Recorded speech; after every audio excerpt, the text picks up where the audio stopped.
जून महिना उजाडला आहे, मान्सूनचा कुठेही पत्ता नाहीये, पेरण्या खोळंबल्या आहेत आणि शेतकरी कर्जमाफीचं आश्वासन फक्त हवेतच आहे. शेतकरी खरंच उद्ध्वस्त होईल का, या पायरीवर तो येऊन थांबलेला आहे. आणि या सर्व गोष्टींवर बोलण्यासाठी आपल्याबरोबर शेतकरी नेते राजू शेट्टी सर आहेत. सर, हे काय नवीनच्या भागामध्ये आपलं स्वागत आहे. जसं मी सांगितलं सर, मान्सून अजून आलेला नाही आहे, सरकारकडनं फक्त सांगितलं जातंय अजून पेरण्या करू नका. काय स्थिती आहे? मान्सून अजून आलेला नाही आहे आणि कधी येईल काय सांगता येत नाही. कारण हवामान खात्याचे वेगवेगळे अंदाज बाहेर आले. पहिल्यांदा असं सांगितलं गेलं यावर्षी पाऊस कमी आहे, परंतु वेळेच्या आधी आठवडाभर मान्सून येणार आहे. ती तर वेळ संपून गेली. आता सांगितलं जातं की एक आठवडा उशिरा येणार आहे. तो येणार आहे का नाही हे माहीत नाही. तोपर्यंत मुख्यमंत्री म्हणतायत की पेरण्याच करू नका. पण दुसरा धोका असा आहे की समजा मान्सून कमी असेल आणि थोडाफार मान्सूनचं आगमन झाल्यानंतर जे काही पाणी उपलब्ध होते त्याच्यावर पेरणी नाही केली तर कदाचित पेराच होणार नाही अशी शक्यता आहे. आणि हा एक संभ्रम सध्या शेतकऱ्यांच्या मनामध्ये आहे. शिवाय पेरणीसाठी आवश्यक असणारी बियाणं त्याची काही व्यवस्था दिसत नाही आहे. रासायनिक खतांचा तुटवडा प्रचंड आहे. त्याचे लिंकिंग, त्याचं ब्लॅकमेल, ब्लॅक मार्केट सगळंच जोरात चालू आहे. दर तर भयानकच वाढवून ठेवलेले आहेत. आणि एवढंच काय तर पूर्व मशागतीसाठी लागणारं डिझेलसुद्धा शेतकऱ्यांना उपलब्ध होऊ शकलेलं नाही. डिझेलसाठी रांगा लावाव्या लागल्या. काही शेतकऱ्यांना तर बैलगाडीला झुंपून ट्रॅक्टर पंपावर आणायला लागला. किती म्हणजे अतिरेकीपणा ह्या ज्याचं ट्रॅक्टर आहे त्यातलं समजा डिझेल संपलं असेल तर त्याला कॅनमधनं डिझेल मिळू शकत नाही. हा काय प्रकार आहे? म्हणजे हा सगळा असा आचरटपणा सध्या चालू आहे. आणि त्यामुळं शेतकरी संकटात आहे. आणि त्यात भरीच भर म्हणून की काय, गेली 6 महिने गाजावाजा होत असलेला जो काय शेतकरी कर्जमाफीचा मुद्दा आहे तर आता अखेर ते बाळ जन्माला आलं. पण ते अतिशय विद्रूप बाळ जन्माला आलेलं आहे. त्याला हात नाही, पाय वाकडा आहे, नाक नकटा आहे, अशा प्रकारचं ते बाळ जन्माला आलं आहे. त्यामुळे त्यातूनही काही साध्य होत नाही आहे. सर, तोच माझा पुढचा प्रश्न होता की खरं तर तुम्हाला माहिती होतं जेव्हा निवडणुका होत्या तेव्हा खूप मोठ्या प्रमाणावर घोषणा झाल्या की आम्ही सरसकट कर्जमाफी करणार. सरकार आल्यानंतर मात्र कर्जमाफी देण्यासाठी 1 वर्ष घेतला. अर्थसंकल्पीय अधिवेशनात घोषणा केली आणि आता जून महिना उजाडला आहे, जेव्हा पेरणीला आले आहेत, परंतु आत्ता देखील हेच सांगण्यात येतं की कर्जमाफी होणार, पण आचारसंहितेचं कारण आहे. आणि त्यातही किती मिळणार आहे, किती जणांना नाही मिळणार हे पण नाही. शेवटच्या मुद्द्याचं मी पहिला स्पष्टीकरण करतो. आचारसंहिता आड यायचं कारणच नाही आहे.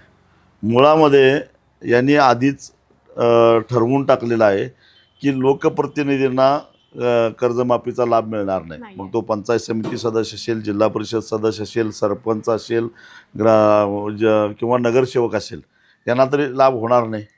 आणि आत्ता विधान परिषदेच्या ज्या निवडणुका आहेत त्यातले मतदार कोण आहेत?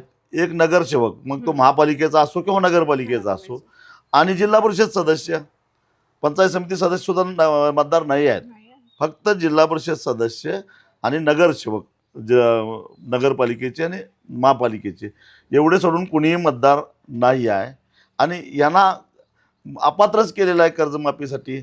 मग मला सांगा की ही घोषणा केल्यानंतर मतदारांच्यावर प्रभाव पडेल आणि त्यामुळं मतदारांचं मन विचलित होईल असा जावई शोध निवडणूक आयोगानं कसा लावला? निवडणूक आयोगानं लावला आहे काय सरकारनं सोयीसाठी निवडणूक आयोगाला वापरून घेतलं आहे? आणि मग एवढं तुमचं म्हणजे राजा हरिश्चंद्रासारखं तुम्ही जर वागत असाल तर मग 2024च्या विधानसभेच्या निवडणुकीच्या भरात 3 हप्ते लाडक्या बहिणीचे एकदम का दिले? आणि त्यावेळी तुमचा आयोग कुठं गेला होता? त्यावेळी तुमची आचारसंहिता कुठं गेली होती? त्यावेळी तर पैसे घेणाऱ्या लाडक्या बहिणी तर मतदारच होत्या. म्हणजे सरळ सरकारच्या पैशांना तुम्ही लाच देताय, ते चालतं. आणि इथं मात्र विधान परिषदेच्या निवडणुकी ज्याचा शेतकऱ्याशी अर्थाअर्थी काहीच संबंध नाही आणि त्या निवडणुका काही जनमतावर किंवा काही होत नाही, त्या होतात त्या कोण किती जास्त पैसे देतो त्याच्यावर होतात, हे तर सगळ्या जगाला माहिती आहे. आणि मग असं असताना निवडणुका चा बागुलबावा दाखवायचा आणि याचे डिटेल्स दाखवायला किंवा त्याचे जे विवरण आहे ते द्यायला नकार द्यायचा. थोडक्यात काय की सरकारच्या मनात काळं आहे, सरकारला फसवायचं आहे. मला एक कळत नाही म्हणण्यापेक्षा माझा आक्षेप आहे देवेंद्र फडणवीसांच्या कार्यपद्धतीबद्दल. 2024ला तुम्ही 7-12 कोरा कोरा कोरा असं सांगितलं बरोबर. आणि शेतकऱ्यांची मतं घेतली. वास्तविक आता तुम्ही 2 लाखापर्यंतची कर्जमाफी केली. घोषणा. महाविकास आघाडीनं माझ्या माहितीप्रमाणे 3 लाखापर्यंतचं आश्वासन दिलेलं होतं जाहीरनाम्यामध्ये. म्हणजे तुम्ही महाविकास आघाडीचा जाहीरनामा राबवताय का आता 2 लाख रुपये देऊन? हा एक मुद्दा आहे. दुसरा मुद्दा, ज्यावेळी महाविकास आघाडीनं 3 लाखापर्यंतची कर्ज माफ करणार असं घोषणापत्र तयार केलं, लगेच यांनी 7-12 कोरा करणार अशी घोषणा केली. हे करत असताना देवेंद्र फडणवीस काही नवखे नव्हते. 5 वर्षे ते मुख्यमंत्री, 2.5 वर्षे उपमुख्यमंत्री होते. 7.5 वर्षाचा त्यांचा प्रशासनातला अधिकार होता. उपमुख्यमंत्री होते त्यावेळी तेच राज्य चालवत होते. मुख्यमंत्री असताना तेच राज्य चालवत होते. राज्याच्या आर्थिक स्थितीची त्यांना खडानखडा माहिती होती आणि 7-12 कोरा करणं व्यावहारिकदृष्ट्या शक्य आहे का नाही हे त्यांना माहिती होतं. मग तुम्ही अशी घोषणा करून मतदारांची आणि विशेषतः शेतकऱ्यांची फसवणूक का केली, या प्रश्नाचं उत्तर पहिल्यांदा देवेंद्र फडणवीसांनी दिलं पाहिजे. सर, ह्यामध्ये मला अजून एक प्रश्न विचारायचा होता. जेव्हा केव्हा शेतकरी कर्जमाफीची घोषणा होते तेव्हा सगळ्यात पहिला प्रश्न असतो निकष काय? कारण शेतकरी कर्जमाफी नेहमी निकषांमध्ये कुठेतरी अडकलेली आहे. शेतकऱ्यांना मिळत नाही. दाखवलं जातं की खूप मोठा आकडा फुगवून सांगितला जातो, पण प्रत्यक्षात मात्र शेतकऱ्यांच्या पदरी आपण जर बघितलं तर कमीच, म्हणजे एक तर कमी शेतकरी आणि कमीच मदत मिळते. आकडे नेहमी फुगवूनच सांगितले जातात. आत्तासुद्धा ती काहीतरी 35,000 कोटी रुपये यातून कर्जमाफीसाठी आम्ही होणार असं सांगतात. मी तुम्हाला लिहून सांगतो, 7 ते 8 हजार कोटीच्या वर आकडा जाऊ शकत नाही. एवढे त्यांनी त्याला निकष आणि ते हे सगळे नियम लावून ठेवलेले आहेत. आणि यातून काय तुम्ही सरकारनं मध्ये तोंड खुपसलं नाही तरीसुद्धा राष्ट्रीयकृत बँका 1 टाईम सेटलमेंट करतातच की. एक प्रकारे नेहमी 2 लाखापर्यंतचे कर्ज आम्ही माफ करतो, वरचे पैसे तुम्ही एक रकमी भरा असं सांगणं म्हणजे त्याच्यापेक्षा कमी पैशात. म्हणजे आम्ही आता बघतो राष्ट्रीयकृत बँका समजा 7-8 लाख रुपये जर का कर्ज असेल, थकीत कर्ज, तर ते 2-2.5 लाखातच संपवून टाकतात 1 टाईम सेटलमेंट खाली. मग हे आता होतंय ना. मग इथं 10 लाखाचं कर्ज आहे आणि सरकार देणार 2 लाख, पण म्हणते काय 8 लाख भरा. म्हणजे त्या बँकांचाच फायदा आहे याच्यामध्ये शेतकऱ्याचा काय फायदा झाला? आणि सरकारनं काय, म्हणजे बँकेला सांगायचं तुमचं वरचे पैसे वसूल करून देतो, हे 2 लाख रुपये वसूल तुम्ही सोडा आणि ते आमच्या नावावर टाका. म्हणजे इथं सुद्धा सरकार स्वतः काही खर्च करायला बघत नाही. पण आता राहिला प्रश्न ह्या सगळ्या चाळणीतून जे काय थोडेफार शिल्लक राहतात त्यांच्या माफीचा, ते म्हणूनच ते 7-8 हजार कोटीच्या वर काही जाऊ शकत नाही. आम्ही असं कधीच म्हटलेलं नाही की जे सक्षम आहेत त्यांना कर्जमाफीचा फायदा झाला पाहिजे. मुळामध्ये कर्जमाफी का मागावी लागते? तर उत्पादन खर्चाच्या 80% सुद्धा शेतकऱ्याला उत्पन्न मिळत नाही. उत्पादन खर्च राहून दे, उत्पादन खर्चाच्या 80%ही मिळत नाही. म्हणजे त्याच्यापेक्षाही कमी रक्कम बाजारातून मिळते आणि त्यामुळं सततच्या अशा प्रकारच्या तोट्याच्या शेतीमुळं तो तोट्यात जातो. बरं, हे काय केवळ रोगराईमुळं, नैसर्गिक आपत्तीमुळं होतं याच्यातला भाग नाही. यांचं हे विदूषकी चाळे, आयात निर्यातीचं धोरण, ज्यावेळी गरज नसते त्यावेळी हे निर्यातीला बंदी घालतात. उदाहरणार्थ साखरेच्या निर्यातीला बंदी घातली. यांनी बंदी घातली नसती तरी साखर निर्यात होणार नव्हती, पण त्यांनी बंदी घातली. त्यामुळे झालं काय, साखरेचा बाजारभाव ढासळला. कारण शेवटी एक मार्केट सेंटिमेंट असं तयार होतं की आता बाबा भाव पडतातच त्याच्यामुळं. आणि असं कांद्याच्या बाबतीत तेच झालं, कापसाचं तेच झालं. काय गरज होती आता कुठं शेतकऱ्याकडे विकायला कापूस आहे? पण याने कारण नसताना आयात शुल्क शून्य केलं आणि त्यामुळं आहे ते पण दर पडले. बरं, त्याचा परिणाम असा होतो, आता ह्या आठवड्यामध्ये पेरण्या सुरू होतील आणि मग कापसाचे दर पडायला लागले म्हटल्यानंतर शेतकरी आपसुकच विचार करतो की यावर्षी कापूस नाही पेरा केला तर चालेल. म्हणजे दुसरं कुठलं तरी पीक पर्याय, म्हणजे तुम्ही आणि कापसाचं उत्पादन घटवणार आहात का?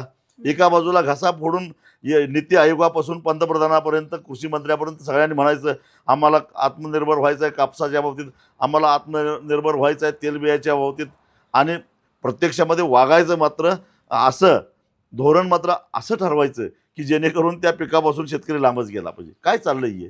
सर, महाराष्ट्रात अशी घटना झाली की शेतकऱ्याला आपली किडनी विकावी लागली सावकाराला. कर्जमाफी, जे कर्ज घेतलं सावकाराकडनं, ज्या पद्धतीची आता ही पुन्हा कर्जमाफी होते, तुम्हाला वाटतं का की पुन्हा एकदा शेतकऱ्याला त्याच सावकाराच्या दारात जावं लागेल, पुन्हा तेच दुष्टचक्र सुरू होईल? मला एक कळत नाही की आजही शेतकऱ्याला कर्जासाठी त्याचा 7-12 घाण ठेवून सुद्धा अनेक हेलपाटे घालावे लागतात. मधल्या माणसाला, एजंटाला 15 ते 20% कर्जातली रक्कम द्यावी लागते. त्यावेळी कुठं 7-12 घाण ठेवून त्याला कर्ज मिळतं. एकदा रिझर्व्ह बँकेनं आकडेवारी जाहीरच करून टाकावी असं माझं मत आहे. माझं खुलं आव्हान आहे की एकदा शेतकऱ्यांनी बुडवलेल्या कर्जाची आकडेवारी रिझर्व्ह बँकेनं जाहीर करावी. किती लाख कोटी आहेत, आणि मग दुसरा तर आकडा आमच्याकडे आहेच. 10 वर्षात उद्योगपतींनी 16 लाख कोटी रुपयाची कर्ज राईट अप करून घेतली. त्या तुलनेनं 1-2 लाख कोटीच्या वर शेतकऱ्यांची बुडालेली कर्ज नाही आहे. तरीसुद्धा कर्ज मिळण्यासाठी शेतकऱ्याला एवढे हेलपाटे का घालावे लागतात? आणि विदेशी गाडीतून आला, एक चांगली फाईल तयार केली, लॅपटॉप घेऊन आला, कर्ज मागायला आला, तर त्याला लगेच कर्ज मिळतं. हा काय प्रकार आहे? ही जी काय आमची बँकिंग सिस्टीम आहे ती सगळी संपलेली आहे. फक्त कागदावरच दिसतं रिझर्व्ह बँकेनं निकष लावून ठेवले आहेत, एवढे टक्के ॲग्रिकल्चर फायनान्स झाला पाहिजे, आणि तो ॲग्रिकल्चर फायनान्ससुद्धा आमचा कुणी उचललेला असतो, बिल्डरनं उचललेला असतो. नाहीतर मुंबईत शेती कोण करतो? पण मुंबईतल्या बँकासुद्धा ॲग्रिकल्चर फायनान्स करतात. कुणाकडे जातो हा पैसा? हे असं सगळं चाललेलं आहे. सर, अजून एक आपण जर महत्त्वाचा प्रश्न घेतला की एकीकडे शक्तिपीठ आहे, आपण असं म्हणतो की शक्तिपीठ हा महामार्ग मागितला कोणी, आणि शक्तिपीठसाठी जर तुमच्याकडे निधी आहे तर मग शेतकऱ्यांच्या कर्जमाफीसाठी नाही. हे किती आपण म्हणतोय परस्पर विरोधी चित्र आहे. शक्तिपीठ महामार्ग म्हणजे हे तरी ते मारुतीच्या शेपटासारखंच आहे, त्याचा अंतच लागत नाही आहे. आधी म्हणाले 86,000 कोटीत पूर्ण करणार, आता म्हणतात 1 लाख कोटीमध्ये. तोपर्यंत आता आकडा आला की 1,10,000 कोटी लागणार आहेत. अरे तुमच्या ही शेपूट संपणार आहे का नाही? अजून चालू व्हायच्या आधी ही बॉम्ब. मला खात्री आहे की आम्ही तर होऊन देणारच नाही, पण यदा कदाचित समजा आमचा विरोध मोडून त्याने करायचं ठरवलंच तर ते 2.25 लाख कोटीपर्यंत जाईल असं मला वाटतं. बरं, ह्यांना काही विचारायचं नाही का हो? हे जे काय हे रस्ते व्हायला लागलेत, ते रस्ते पब्लिकच्या पैशातनं व्हायलेत, हे लक्षात ठेवा. 1 रुपया सुद्धा सरकार त्याच्यामध्ये घालणार नाही. आधी कर्जरोखे बाजारातनं उभा करायचे, आणि त्याच्यानंतर रस्ता बांधायचा, आणि रस्ता बांधून पूर्ण झाल्यानंतर त्याच्यावर आडवी दांडकी टाकायची, पब्लिककडनं टोल वसूल करायचा, आणि ते कर्ज फेडायचं. म्हणजे हा पैसा जो आहे तो महाराष्ट्राच्या जनतेचा पैसा खर्च होणार आहे त्याच्यामध्ये. आणि ते सुद्धा असं नियोजन करायला तुम्हाला 1 लाख कोटी रुपये, 1,10,000 कोटी रुपये आहेत. पण आम्ही काय म्हणतोय की वर्षाला महापुरा येतो इथं पश्चिम महाराष्ट्रातल्या कृष्णा आणि उपनद्यामध्ये, पुरामुळं सारं उद्ध्वस्त होतं. ते जे जुलैमध्ये महिन्यामध्ये अतिरिक्त पाणी असतं, जे पात्राबाहेर पडलेलं असतं, ते लिफ्ट करून किंवा काहीतरी योजना राबवून तहानलेल्या मराठवाड्याला न्याला, त्याला एक 50-60 हजार कोटी खर्च करा. त्यात तुम्हाला काय कमिशन खायचं ते खा, आम्ही मोठ्या मनानं त्याच्याकडे दुर्लक्ष करू, पण ते नाही करणार आहे. यांना रस्ता पाहिजे, शक्तिपीठ महामार्ग. तो तरी व्यवहार्य आहे का? अहो, तुम्ही जर बघितलं, माझ्याकडे नकाशा आहे, तुम्हाला मी तो नकाशा उपलब्ध करून देईन. नागपूर रत्नागिरी राष्ट्रीय महामार्ग जो आहे त्याचा कोल्हापूरपर्यंतचा जो काही हिस्सा आहे त्याला बरोबर समांतर असा हा शक्तिपीठ महामार्ग आहे. अगदी दोन्ही, हा नियोजित रस्ता आणि हा सध्या अस्तित्वात असलेला रस्ता, याच्यामध्ये काही ठिकाणी 20 किलोमीटरचं अंतर आहे, काही ठिकाणी 1 किलोमीटरचं सुद्धा अंतर नाही. इतक्या शेजारीने हे जवळजवळ 800 किलोमीटर समांतर रस्ते येतात. एक आहे केंद्राचा, नॅशनल हायवे अथॉरिटीचा, आणि हा आहे राज्य सरकारचा, MSRDCचा. कशासाठी?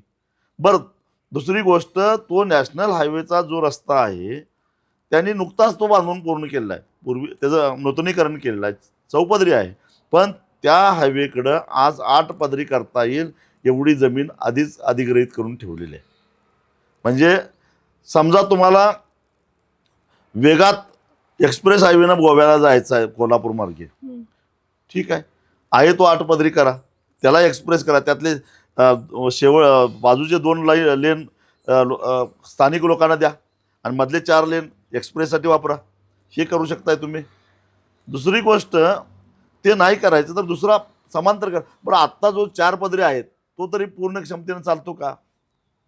मी जेव्हा माहिती घेतली सगळी, या राष्ट्रीय महामार्ग प्राधिकरणानं 60 किलोमीटरला एक या हिशेबानं त्याच्यावर टोल नाके बसवले आणि त्यांना नियोजित वेळेत जर का हा त्याच्यावर जर केलेला खर्च वसूल करायचा असेल तर एका टोल नाक्यावरून दररोज 40 लाख रुपये इतका टोल वसूल झाला पाहिजे असं त्यांचं एकूण टार्गेट आहे.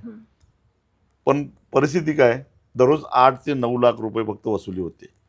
म्हणजे क्षमतेच्या केवळ 25% एक अस्तित्वात असणारा रस्ता वापरला जात असताना त्याच्या समांतर दुसरा रस्ता वापरून तयार करून तुम्ही काय करणार आहात? त्या रस्त्याचं उत्पन्न 8 लाखावरून 4 लाखावर आणणार आहात आणि तुम्ही पण तुमचं उत्पन्न निम्म्यावर आणणार आहात. माणसं तीच असणार आहे तो प्रवास करणे, काय तिकडे गेली का इकडे गेली का. मग बरं, दुसरी गोष्ट, हा जो DPR आहे त्यांनी तयार केलेला, ते सांगतायत गेले 6 महिने झालं मी सातत्यानं मागणी करतोय की त्याचा डिटेल DPR आम्हाला द्या. डिटेल तुम्ही फक्त आकडे सांगताय की 1,86,000 कोटी, 1 लाख कोटी. फक्त लांबी सांगत होते आधी 803 किलोमीटर, आता म्हणतात 856 किलोमीटर. अर्थात तो सातारा जिल्हा त्याच्यामध्ये जोडला म्हणून ते 50-53 किलोमीटर वाढलं. मग मला सांगा की लांबी तुमची निश्चित आहे, जमीन किती लागणार आहे तेही आम्हाला माहीत आहे. 27,000 एकर जमीन लागणार आहे. त्यातली जवळजवळ 22,000 एकर बागायती जमीन आहे. 25-25 किलोमीटर लांब अंतरावरून शेतकऱ्यांनी स्वतःच्या सातबाऱ्यावर कर्ज काढून पाईपलाईन करून पाणी आणलेलं आहे आणि तुम्ही एका लेखणीच्या फटकाऱ्यानेशी त्या रस्त्यावर वरवंटा फिरताय. संत सावतामाळींचं जे गाव आरण आहे, जिथं सावतामाळींनी शेती केली, कांदा मुळा भाजी अवघी उठाही माझी म्हणाले, त्या गावातलं 600 एकर जमीन अधिग्रहित करून ते गावच बेचिराग करून टाकायच्या विचारात आहे. ते नाव आम्हाला सांगतात देवाधर्माचं. आणि एक ऐतिहासिक गाव, ज्या सावतामाळींनी शेती करता करता आम्हाला अध्यात्म शिकवलं, त्यांचं अस्तित्वच नष्ट करायला निघाला आहे तुम्ही. आणि मग अशा पद्धतीनं हे करत असताना त्याची गरज आहे का तेवढी? आणि ती गरज असताना त्यांचा आता जो काय आपण 1,10,000ही सोडून देऊ, 1 लाख कोटी रुपये त्यांचा जो खर्च आहे 856 किलोमीटर लांबीचा याचा, आणि 6 पदरी रस्ता आहे, एक्सप्रेस आहे. म्हणजे आपण साधारणपणे जर हिशेब केला तर 117 कोटीला 1 किलोमीटर त्याची लांबी झाली. म्हणजे 117 कोटी रुपये ते 1 किलोमीटर ते रस्ता बांधून पूर्ण करतात. मी जरा सहजपणे चौकसपणाने राष्ट्रीय महामार्ग प्राधिकरण काय करते, कारण त्यांचं सगळं आपल्याला साईटवर बघायला मिळतं, बघितलं. आत्ता सध्या त्यांचं त्यांनी एक घोषणा केलेली आहे, नाशिक ते अक्कलकोट या रस्त्याची घोषणा केलेली आहे. आणि त्या रस्त्याची लांबी आहे 374 किलोमीटर. त्याच्यानंतर तोही 6 लेनाचा आहे, तोही एक्सप्रेसच आहे. अर्थात तो थोडासा डोंगरातून येतो, हा सपाट भागातून येतो, म्हणजे त्याला खर्च जास्त यायला पाहिजे. पण झालं उलटंच, कारण 374 किलोमीटरला त्यांनी खर्च अपेक्षित धरलेला आहे 19,000 कोटी रुपये. म्हणजे साधारणपणे 51 कोटीला 1 किलोमीटर त्यांचं आहे. त्यांचं 117 कोटीला 1 किलोमीटर. हा काय प्रकार आहे? काय सोन्याचा पत्रा टाकायला लागला काय रस्त्यावर? काय करायला लागला आहे? मी राष्ट्रीय महामार्ग प्राधिकरणाच्या अधिकाऱ्यांना फोन लावून विचारलं की हे काय प्रकार आहे, तुमचं हे 19,000 कोटी आणि 374 लांबी बरोबर आहे का? तर म्हटले होय बरोबर आहे, त्यात काय कमी जास्त होणार नाही काय? अजिबात नाही, उलट यातलं शेविंग होईल म्हटले.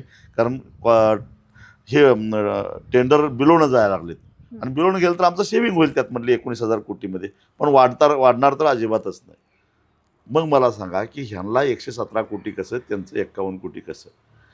आणि म्हणून आम्ही काय म्हणत होतो की हे सगळं रस्त्याच्या बाबतीत आज देशामध्ये एकच IITनं जास्त अभ्यास केलेला आहे, त्याला थोडंसं तज्ज्ञ मानलं जातं, ते म्हणजे IIT रुडक्की.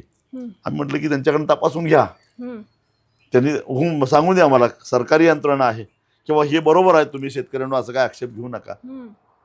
ते तपासायला तयार 6 महिने मागणी करतोय, का नाही करून घेत?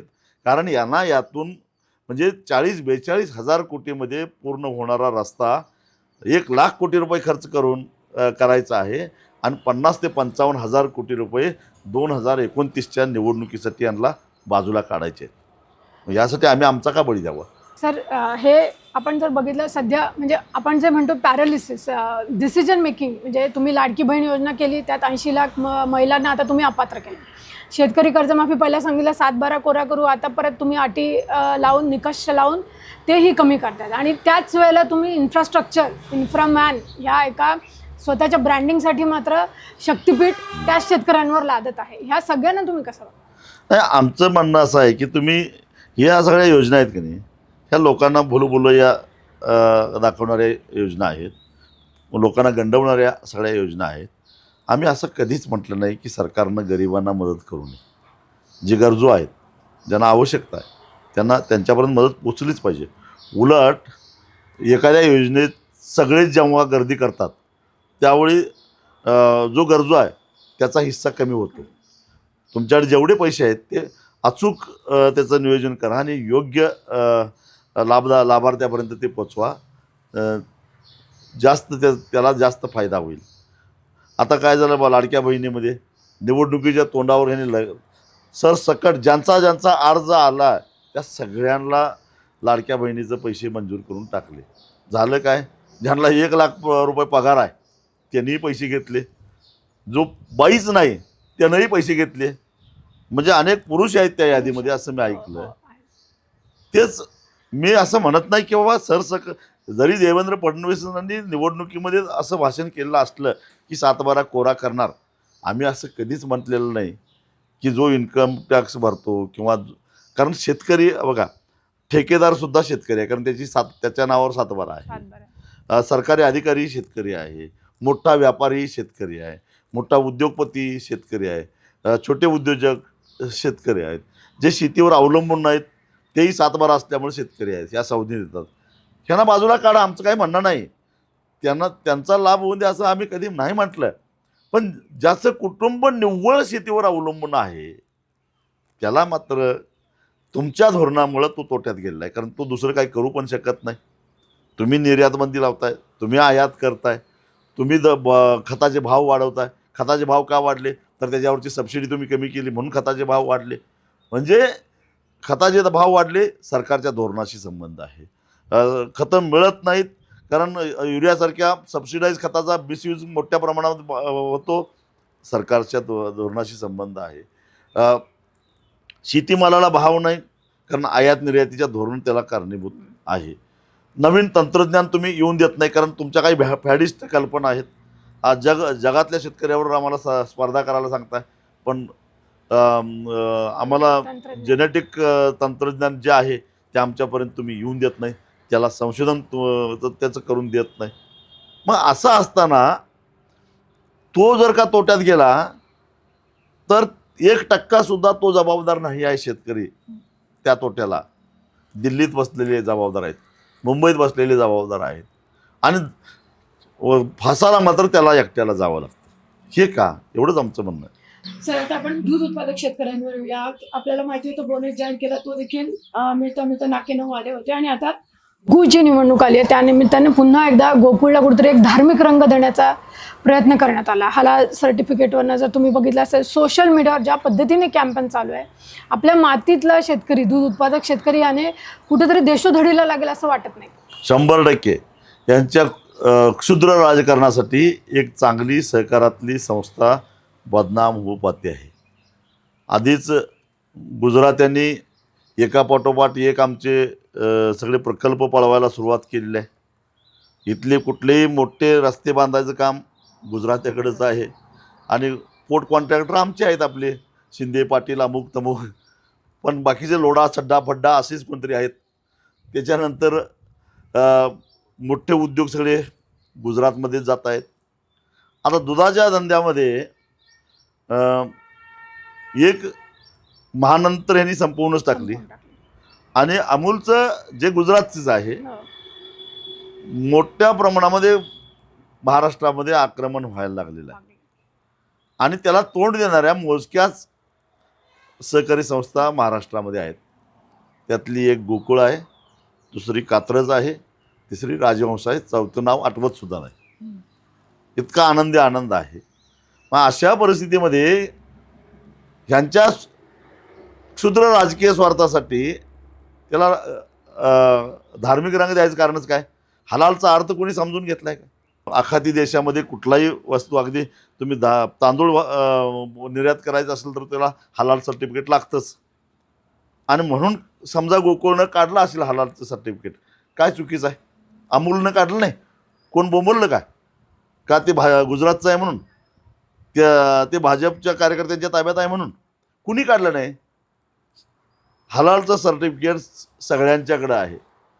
मग गोकुळचंच हलालच्या सर्टिफिकेटच्या नावांना बोंबाबोंब करायचं कारणच काय? पण करताय ते करताय कधी? निवडणुकीच्या काळामध्ये. ठीक आहे, तुम्हाला अधिकारच काय? हे चुकीचं आहे. आणि त्यामुळं मला काही त्या गोकुळच्या निवडणुकीमध्ये फारसा रस नाही. परंतु काहीतरी त्या धार्मिक रंग देऊन, हाय ती एक आमची संस्था जी आहे सहकारातली, ते पण मोडून गुजरात्यांचं आक्रमण करायचं असेल तर या लोकांना पहिल्यांदा आरोपीच्या पिंजऱ्यात उभा केला पाहिजे, असं माझं स्पष्ट मत आहे. असं तुम्ही गेल्याच महिन्यात मोर्चा देखील काढला होता. गेल्या वर्षी आपल्याला माहिती आहे, अवकाळी पावसामुळे शेतकऱ्यांचं प्रचंड मोठं नुकसान झालं. अगदी त्यांची शेतजमीन खरवडून गेली, सुपीकता जमिनीची गेली आणि सरकारने जी मदत दिली ती त्या प्रमाणात मिळालेली नाही. अगेन तुम्हाला माहिती आहे, त्यामध्ये पण पात्र निकष खूप मोठ्या प्रमाणावर होते. आणि पहिल्यांदा असं झालं की कोकणातला शेतकरी पण आता रस्त्यावर आला. अजूनही तो लढा सुरू आहे. सरकारकडनं जो अपेक्षित प्रतिसाद आहे तो मिळत नाही. कोकणातल्या आंबा आणि काजू उत्पादक शेतकऱ्यांचं जे आंदोलन चालू आहे, पहिल्यांदा कोकणातला शेतकरी सरकारकडे काहीतरी मागायला लागला आहे. आणि त्याची मागणी अनाठाही नाही आहे, लक्षात घ्या. अवास्तव तर अजिबातच नाही आहे. काय म्हणणं आहे आंबा उत्पादकाचं? ज्या आंब्याच्या निर्यातीतून वर्षाला 1100 कोटी रुपये परकीय चलन मिळवून देतो. आमचे पंतप्रधान परकीय चलनासाठी किती जीव सोडतायत बघायला नाही तुम्ही, तडपडतायत अक्षरशः. पण हा आमचा कोकणातला आंबा उत्पादक शेतकरी वर्षाला 500 कोटी रुपये पल्पमधून आणि 600 कोटी रुपये याच्यातून आंबा निर्यातीतून कमावतो, परकीय चलन कमावतो. आणि असं असताना त्या आंबा उत्पादक शेतकऱ्यावर यावर्षी संकट आलं. मग त्या संकटाला त्याचा नादानपणा, त्याचा बेफिकीरपणा, त्याचा आळशीपणा कारणीभूत नाही आहे. वातावरणामध्ये जे काही इतक्या मोठ्या प्रमाणामध्ये फेरबदल झालेले आहेत, त्याला आंब्यासारखं, काजूसारखं जे संवेदनशील पीक आहे ते सर्वाईव्ह होऊ शकलं नाही. आणि त्यामुळं फलधारणा झालेली नाही. झालं काय? 1 नोव्हेंबरला पाऊस थांबला आणि पाऊस थांबला आणि लगेच कडाक्याची थंडी सुरू झाली. पण वातावरण त्या काळामध्ये असं होतं की दिवसा 35-36 पर्यंत, कारण 1 नोव्हेंबर म्हणजे नुकताच ऑक्टोबर हिटचा कालावधी. हां, 35-36 पर्यंत कोकणातलं तापमान असायचं आणि रात्रीच्या वेळी मात्र 14-15 पर्यंत तापमान खाली जायचं. म्हणजे दिवसाच्या आणि रात्रीच्या तापमानामध्ये 20 डिग्रीचा गॅप पडायला लागला. आणि त्यामुळं पहाटे मोठ्या प्रमाणामध्ये धुकं पडायला लागलं आणि त्याचे झाडावर पडायला लागले, दवबिंदू साचायला लागले. आणि तोच कालावधी हा आंब्याला मोहर येण्याचा कालावधी असतो. काजूचाही बहार त्याच काळामध्ये येत असतो. आणि नेमकं त्याच्यामध्ये बुरशी तयार झाली आणि त्या बुरशीमुळं सगळा मोहर करपून गेला. आणि त्यामुळं यावर्षी आंब्याचं आणि काजूचं उत्पादन घटलं. आंब्याचं तर 12-13% आलं. अर्थात हा माझा आकडा नाही, कृषी खात्याचाच आहे. आणि काजूला तर 20-22% उत्पादन आलं. आता मला सांगा की यात शेतकऱ्याचा काय दोष आहे? त्यानं अनेक प्रकारची औषधं फवारली, अनेक प्रकारचं ट्रीटमेंट केलं. अशा प्रकारचं औषध की जे 7,000, 8,000, 10,000 रुपये लिटर किमतीनं विकलं जातं आहे. एवढे पण तरीसुद्धा ते कंट्रोल झालं नाही. म्हणजे वातावरणामध्ये झालेले हे जे काही फेरबदल आहेत त्याचे हे सगळे परिणाम परिणाम झाले. त्यामुळं बरं ते तर कशामुळं, कोकणामध्ये विकासाच्या नावाखाली हजारो कोटीची प्रकल्प आणण्याची अहमिका लागलेली आहे लोकप्रतिनिधींच्यामध्ये. पण यांनी कधी विचार केला नाही की यातून रोजगार किती निर्माण होणार आहे. गुंतवणूक झाली म्हणजे रोजगार निर्माण होत नाही आहे. उलट कोकणामध्ये शिल्लक राहिलेली शेती ती म्हणजे फक्त आंबा आणि काजूची, ती संपली, शेती संपणार आहे. मग एक आंब्याचं कलम 15 ते 16 लोकांना रोजगार देतं. मग त्यात पंक्चर काढणारा माणूस असो, आंब्याची वाहतूक करणारा असो, त्याला कोरोगेट बॉक्स पुरवणारा असो, आंब्याची राखण करणारा असो, किंवा बाकीची कामं करणारा असो, खत विकत दुकानदार असो, औषध दुकानदार, ह्या सगळ्याचा जर हिशेब केला तर 15 ते 16 लोकांना एक आंब्याचं कलम रोजगार देतं. त्याला तुम्ही देताय किती, 220 रुपये. अरे एक आंबा निर्यात होणारा 500 रुपयाला येत नाही आणि तुम्ही अर्ध्या आंब्याची किंमत देताय. लाज नाही का वाटत जरा? सर, आपण जेव्हा आंब्याविषयी बोलतोय तिथं विदर्भातला कापूस उत्पादक शेतकरी पण अडचणीत आला आहे, कारण त्यांनी आयात शुल्कच रद्द केलं आणि कांदा उत्पादक आहे, ह्याला पण तुम्ही कशा पद्धतीने? नाही, म्हणूनच मगाशी सुरुवातीलाच मी सांगितलं की इथं दिल्लीत कृषी भवनमध्ये बसून जे काही धोरणं ठरवतात त्यांना काही देणं घेणं नाही या देशातल्या शेतकऱ्यांचं, काही देणं घेणं नाही त्या देशातल्या जनतेचं. ठराविक लोकांच्या फायद्यासाठी कुणाला आयातीमध्ये रस आहे, कुणाला आयातीच्या कमिशनमध्ये रस आहे, कुणाला अजून कशामध्ये रस आहे, पण या देशातल्या जनतेशी त्यांना काही देणं घेणं नाही. जो इमानदारीनं सरकारला कर भरतो त्या करदात्याशी यांना काही देणं घेणं नाही. काही कारणच नाही हो. कापसाच्या आयातीला 0% आयात शुल्क करायचं काहीच कारण नाही. कशासाठी? अमेरिकेचा कापूस भारतात खपावा म्हणून? डोनाल्ड ट्रम्प तुमच्यावर प्रेशर आणतोय म्हणून? कशाला पाहिजे? एक माणूस महत्त्वाचा आहे का देश महत्त्वाचा आहे? जर एक माणसाचा बळी दिल्यानंतर 140 कोटी जनतेचं भलं होणार असेल तर त्या माणसानं स्वतःहूनच म्हटलं पाहिजे, द्या माझा बळी द्या, परंतु देश वाचला पाहिजे असं म्हटलं पाहिजे.